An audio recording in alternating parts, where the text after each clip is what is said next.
Yeah, that was awesome. But here we go, we're getting live. It's lettu versus 166? 173. 173. Yeah. I knew it. It's just I wanted to test the people on stream. Lettu has got a spawn at the Mega and he's not taking it. The Mega is still up and nobody seems to want to take it. There and we go. They fight and the Mega is still up. So in the search for that railgun, he runs into lettu, and lettu's kind of in a corner now. There's not much for him to do. Mega was taken at the 30th second. That's hilarious. All right, so I mean, lettu is just like for no reason he doesn't take like any items. I don't know what the 173's elo is. Maybe he like looked at it before the game and saw it's really high, and then just decided okay. And now he's giving him a lot of respect and doesn't try to fight against him. But it's just like really weird what he's doing so far. He's not really leaving the yellow side of the map, even though he's like I never heard about this Polish guy's name, so I wouldn't normally play so defensive unless I had some. No, it's basically. I don't see why he's playing so defensive, considering it's just some no-name Polish player. But maybe he has some sort of reason. Let's see. No, he does have some sort of stack. He has 100 health, 130 armor. The Polish player, I think, should be a little bit more stacked. And there you go. Lettu will take the engagement as he's over at the red. Maybe a slight kind of mistime there, and falling back onto the Mega. That's not going to spawn. 173 has plenty of time to get there, and he does that indeed. And lettu has some great damage going to the fight, and he doesn't take anything in return. So he's really setting himself up for a very strong attack on the red, or defense on the red rather, as 173 should now be in somewhat of a defensive posture. Yeah, and by the way, pay attention. I'm pretty sure that lettu has a very low sensitivity, as a lot of ET players have. So it's kind of funny seeing him turn somehow. Sometimes in these fights, but he's gonna take the first frag, and I do think he's gonna be more or less superior in this kind of encounter. And should be another frag. No, the timings are a big problem so far, if you ask me, because like so many items are jumped on too early, so many items are left up. There's another red coming up. Is that gonna go for it? Nice, he's gonna get the red, and. Like this is a good way to try to estimate a player's skill, like how good he is at holding control. So he's taken the last red, he's taken the last Mega. Will he get there again and for the next ones? It's first red, first Mega, then Mega. And there we go, lettu having a bit of a trouble with the turns again. See what I say again. about low sensitivities? Yeah.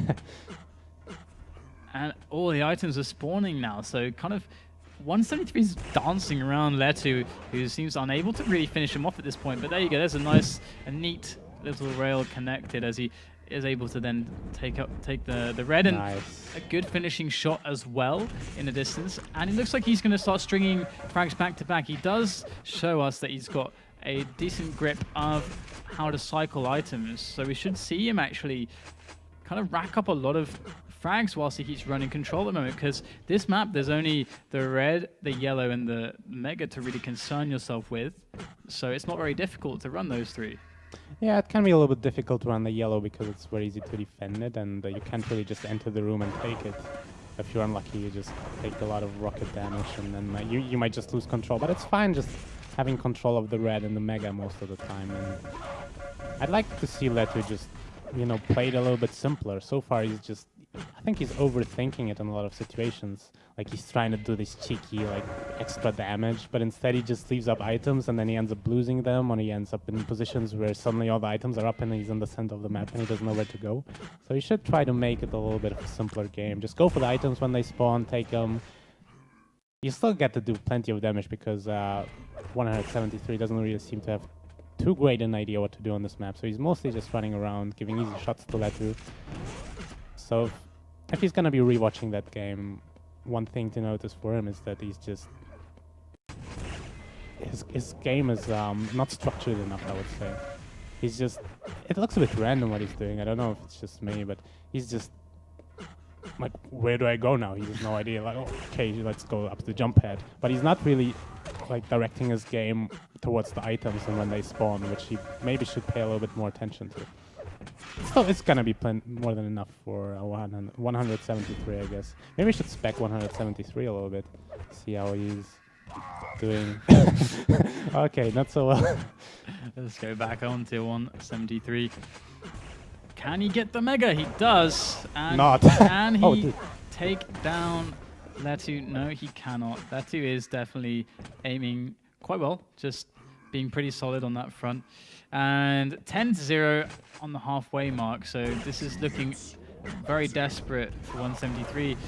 Nice little trap there, but can he turn it into something? A rocket jump towards the red and kind of just turning his back completely on lettu as he exits the red armor area.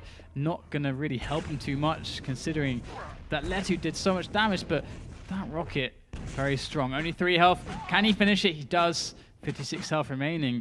156 now. The Mega is taken. Red coming up. Can 173 start cycling some items? That would be interesting to see. I mean, the red is up for him. He's gonna have both timings in theory. Of course, now all the items are at the same time, so I'm probably not gonna see a very beautiful rotation. But just generally looking at this game, it feels a bit painful watching 173 just because he's getting so many opportunities from lettu. And, maybe he's finally gonna start and take advantage of them. And he should know exactly when the Mega is. He just took it. I mean, when it last spawned, but he was there kind of over 10 seconds early for it. And sure, he does pick it up, but there's the red. He even saw the red, or at least we saw it. Get the red. And yeah, so it looks like he's having issues on the whole item aspects of Jewel at the moment. And he's now turned up to red. No red, it was just taken and get the red. At a loss right now. 173. Yeah. He's still he's doing so much damage. This is hilarious. He's actually, hitting lettu with quite a lot. And lettu, he's not actually doing any more frags at the moment. And this is another frag for 173. It's in the water, swimming around. It's like both players just ask each other, please kill me, please kill me. They just don't. Oh my god. 3 minutes left. 7 frags. 7 frags to go. I mean, yeah. When both players are not playing so well and everything's possible. I mean, who knows? Red is up. This is when you usually take it, when it's up. Yes. For me? Yes. For me. He was probably just delaying it so it doesn't spawn at the same time as the Mega. Yeah. I'm pretty sure that was the reason. So... Well, 7 frags. I mean, you just saw lettu. I'd expect him to just chase after him right now. There he is. Go to the telly. Come on. the rocket jump. The teleport does the same thing. Oh my god. But 173 is getting pushed into the jump pad. No. No red for you. That is sad. Very sad. Lettu is mean. He's a bully. These teleporters, they're so confusing. Aren't they? And lettu 8 frags ahead. Wow, what a rocket jump. Doesn't look like he's going to slow down at any point soon. And it looks like 173 goes down once more. So it's just an open and closed book affair right here on Silence. And what do you make of Silence, really? A lot of people are not happy with it featuring in the map pool. I'm not happy with it in the map pool, but not because it's a bad map, but rather because I just found it very annoying when you had like the DreamHack map pool. That was, exactly the FACEIT map pool, except there was Hub instead of Silence, where, you just ask yourself why. Like, it's just, bothering people who want to practice for DreamHack. And then, the FACEIT tournaments just basically don't really let them prepare for it ideally. I mean, you have this Silence map that you don't really want to practice because it's not in the DreamHack map pool, but it's in this one, so you just sometimes play it unprepared. And, it just felt wrong. Like, my biggest dream or hope in Quake, as far as map pools are concerned, is just that you have the same one everywhere for like a certain period of time. You just have like a centralized, committee, like the AGP or something, that just decides, okay, for the next 3 months, this is the map pool. And then every tournament just uses that map pool, except you may have fun tournaments and stuff. But every like competitive tournament just has these maps, whichever maps those are, and then you can just prepare for them really well. What happened to AGP? I I mean, I don't know. I think as far as I know, they made some decent videos. I mean, they uploaded some classics, which they call the AGD classics, I think. yeah. That was awesome. I mean, it was pretty much just like They gave people some points. It's like, here, have some points. I mean, it was good on paper. I mean, yeah, true. 14 to 2 though. Lettu going to take down 173, and that's the end of that. So there you go. And I guess we'll hit up another break. We'll be back with more action here for the Sunday Cups. Stay with.